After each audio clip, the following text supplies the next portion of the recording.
सूचना केवल हमारे विचार हैं, वित्तीय सलाह नहीं। निर्णय लेने से पहले खुद शोध करें।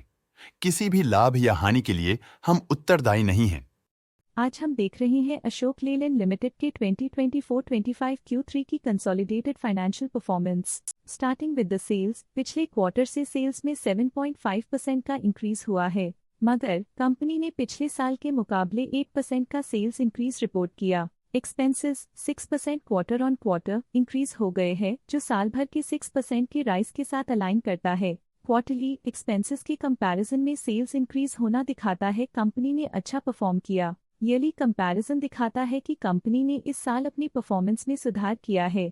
ऑपरेटिंग प्रॉफिट, जो पिछले साल के कंपैरिजन में 19% अप हुआ है, quarter on quarter around 14.5% increase हुआ है। Operating profit margin OPM annual basis पे 2% से इंक्रीज हुआ है और पिछले क्वार्टर के कंपैरिजन में 1% से इंक्रीज हुआ है। एक्सेप्शनल आइटम्स को ऐड करके अदर इनकम पिछले क्वार्टर के कंपैरिजन में -71% गिर गई, बावजूद इसके ईयरली ग्रोथ 68% हुई है। इंटरेस्ट एक्सपेंसेस पिछले क्वार्टर से 5% अप हुआ, लेकिन ईयर ओवर ईयर इंक्रीज 29% हुआ है। डिप्रिशिएशन कॉस्ट्स में 9.5% का क्लाइम देखने को मिला और ईयरली बेसिस पे 11% का इंक्रीज देखा गया। प्रॉफिट बिफोर टैक्स एनुअली 15% बढ़ा, लेकिन प्रोसीडिंग क्वार्टर से 5.5% बढ़ा है। इस साल कंपनी ने 38% टैक्स पे किया और क्वार्टरली कंपनी ने 28% टैक्स पे किया है। नेट प्रॉफिट ने ईयर ऑन ईयर 34.5% का इंक्रीज दिखाया, लेकिन लास्ट क्वार्टर से 7% का इंक्रीज हुआ है। इस क्वार्टर में कंपनी का परफॉर्मेंस ठीक रहा, ऑपरेशनल एफिशिएंसी में कुछ सुधार हुआ है।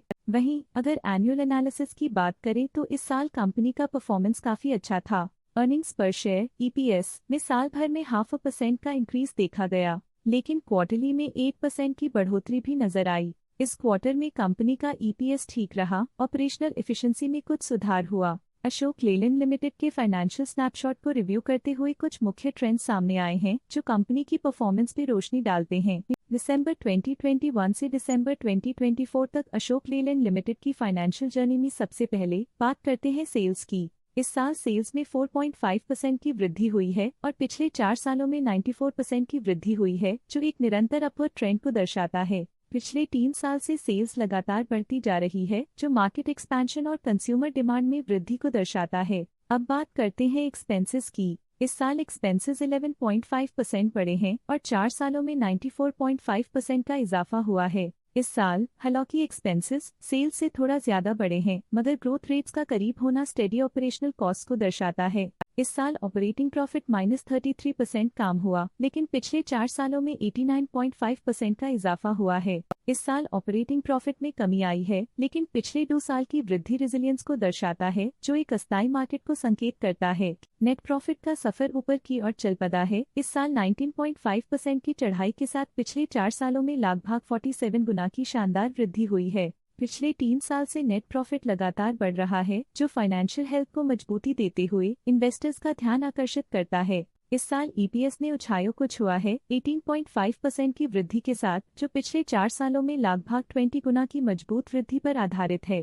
पिछले 3 साल से अर्निंग्स पर शेयर EPS में लगातार इजाफा हुआ है, जो प्रॉफिट ग्रोथ को मजबूती देते हुए शेयर होल्डर वैल्यू को बढ़ा रहा है। चलिए अब बात करते हैं शेयर होल्डिंग पैटर्न की। अशोक लेलैंड की शेयर होल्डिंग रिपोर्ट्स कुछ इस प्रकार की हैं, जो दिसंबर 2024 के 31 तक चलता है। ये रिपोर्ट कंपनी के शेयर्स की डिटेल्ड जानकारी देता है, जिसमें promoters, promoter groups, foreign investors, public investors और सरकारी एंटिटीज शामिल हैं। पब्लिक हेल्थ शेयर्स का परसेंटेज 2024 के सितंबर में 11.65% से 2024 के दिसंबर में 11.27% तक डिक्रीज हो गया। इस डिक्रीज से साफ है कि इस टाइम पीरियड में कंपनी में पब्लिक का हिस्सा डिक्रीज हुआ है।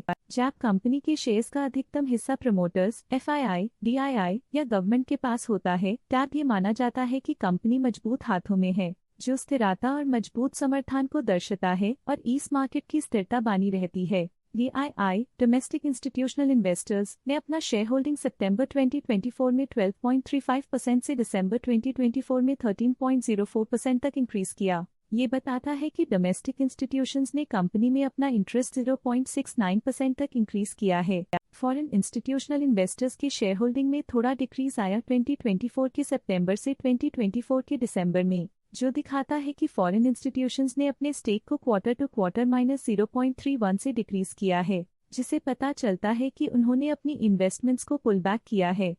ये था कंपनी का करंट शेयर होल्डिंग पैटर्न। अब नजर डालते हैं अशोक लेलैंड के स्टॉक रिकमेंडेशन पे। लोटस स्टॉक का करंट प्राइस 228.15 रुपीस चल रहा है। शेर खान ने स्टॉक की बाय रिकमेंडेशन दी थी।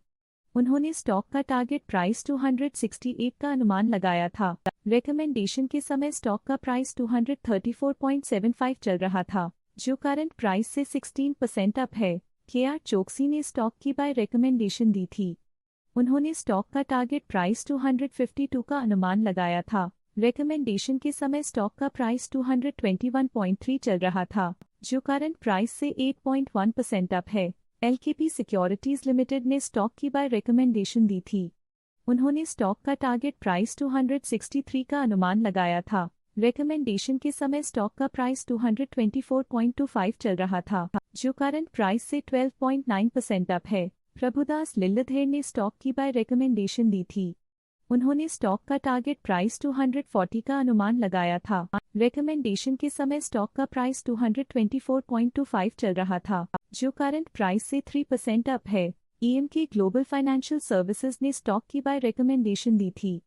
उन्होंने स्टॉक का टारगेट प्राइस 275 का अनुमान लगाया था। रिकमेंडेशन के समय स्टॉक का प्राइस 222 चल रहा था, जो करंट प्राइस से 18% अप है। आज के लिए फाइनेंशियल सेक्टर में इतना ही। देखने के लिए धन्यवाद। स्टॉक लेटेस्ट न्यूज अपडेट के लिए चैनल को सब्सक्राइब करें और वीडियो को लाइक एंड शेयर करें।